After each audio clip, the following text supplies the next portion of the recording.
مدینے کا بازار گرم تھا۔ گرمی کی شدت اتنی زیادہ تھی کہ لوگ نڈال ہو رہے تھے۔ ایک تاجر اپنے ساتھ ایک غلام کو لیے پریشان کھڑا تھا۔ غلام جو ابھی بچہ ہی تھا، وہ بھی دھوپ میں کھڑا پسینہ پسینہ ہو رہا تھا۔ تاجر کا سارا مال اچھے داموں میں بک گیا تھا، بس ایک غلام ہی باقی تھا جسے خریدنے میں کوئی بھی دلچسپی نہیں دکھا رہا تھا۔ تاجر سوچ رہا تھا کہ اس غلام کو خرید کر شاید اس نے گھاٹے کا سودا کیا ہے۔ اس نے تو سوچا تھا کہ اچھا منافع ملے گا، لیکن یہاں تو اصل لاگت ملنا بھی مشکل ہے۔ اس نے سوچ لیا تھا اب اگر یہ غلام پوری قیمت پر بھی بکا تو وہ اسے فوراً بیچ دے گا۔ مدینے کی ایک لڑکی کی اس غلام پر نظر پڑی تو اس نے تاجر سے پوچھا کہ یہ غلام کتنے کا بیچو گے؟ تاجر نے کہا میں نے اتنے کا لیا ہے اور اتنے کا ہی دوں گا۔ اس لڑکی نے بچے پر ترس کھاتے ہوئے اسے خرید لیا۔ تاجر نے بھی خدا کا شکر ادا کیا اور واپسی کی راہ لی۔ مکہ سے ابو حذیفہ مدینے آئے تو انہیں بھی اس لڑکی کا قصہ معلوم ہوا۔ لڑکی کی رحم دلی سے متاثر ہو کر انہوں نے اسے نکاح کا پیغام بھیجا، جو قبول کر لیا گیا۔ یوں واپسی پر وہ لڑکی ان کی بیوی بن کر ان کے ہمراہ تھی اور وہ غلام بھی مالکن کے ساتھ مکہ پہنچ گیا۔ ابو حذیفہ مکہ آ کر اپنے پرانے دوست عثمان ابن عفان رضی اللہ تعالیٰ عنہ سے ملے تو انہیں کچھ بدلا ہوا پایا۔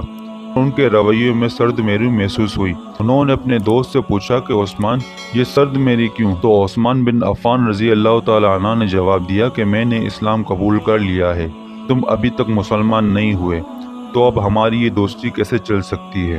ابو حذیفہ نے کہا تو مجھے بھی محمد پاک صلی اللہ علیہ وسلم کے پاس لے چلو اور اسلام میں داخل کر دو جیسے تم قبول کر چکے ہو۔ چنانچہ حضرت عثمان رضی اللہ تعالیٰ عنہ نے انہیں نبی کریم صلی اللہ علیہ وسلم کی خدمت میں پیش کیا اور وہ کلمہ پڑھ کر دائرہ اسلام میں داخل ہو گئے۔ گھر آ کر انہوں نے اپنی بیوی اور غلام کو اپنے مسلمان ہونے کا بتایا تو ان دونوں نے بھی کلمہ پڑھ لیا۔ ابو حذیفہ رضی اللہ تعالیٰ عنہ نے اس غلام سے کہا کہ چنانچہ تم بھی مسلمان ہو گئے ہو، اس لیے میں اب تمہیں غلام نہیں رکھ سکتا، لہٰذا میری طرف سے تم آزاد ہو۔ غلام نے کہا آقا اب میرا اس دنیا میں آپ دونوں کے علاوہ کوئی نہیں ہے، آپ نے مجھے آزاد کر دیا تو میں کہاں جاؤں گا؟ حضرت ابو حذیفہ رضی اللہ تعالیٰ عنہ نے اس غلام کو اپنا بیٹا بنا لیا اور اپنے پاس ہی رکھ لیا۔ غلام نے قرآن پاک سیکھنا شروع کر دیا اور کچھ ہی دنوں میں بہت سارا قرآن یاد کر لیا، اور وہ جب قرآن پڑھتے تو بہت خوبصورت لہجے میں پڑھتے۔ ہجرت کے وقت نبی کریم صلی اللہ علیہ وآلہ وسلم سے پہلے جن صحابہ کرام نے مدینے کی طرف ہجرت کی، ان میں حضرت عمر رضی اللہ تعالیٰ عنہ کے ساتھ حضرت ابو حذیفہ رضی اللہ تعالیٰ عنہ اور ان کا یہ پالک بیٹا بھی تھا۔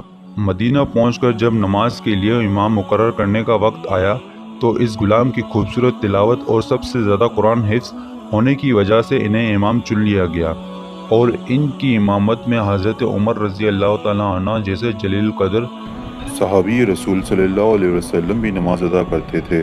مدینے کے یہودیوں نے جب انہیں امامت کرواتے ہوئے دیکھا تو حیران ہو گئے، اور یہ وہی غلام ہے جس کو خریدنے کے لیے کوئی تیار نہ تھا۔ آج دیکھو کتنی عزت ملی ہے کہ مسلمانوں کا امام بنا ہوا ہے۔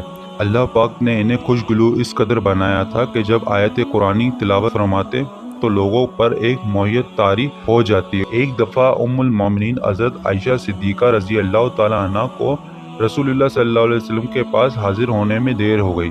آپ صلی اللہ علیہ وسلم نے توفیق کی وجہ پوچھی تو بولے کہ ایک قاری تلاوت کر رہا تھا، اس کے سننے میں دیر ہو گئی، اور خوش الحانی کی اس قدر تعریف کی کہ حضرت صلی اللہ علیہ وسلم خود چادر سنبھالے ہوئے باہر تشریف لے آئے۔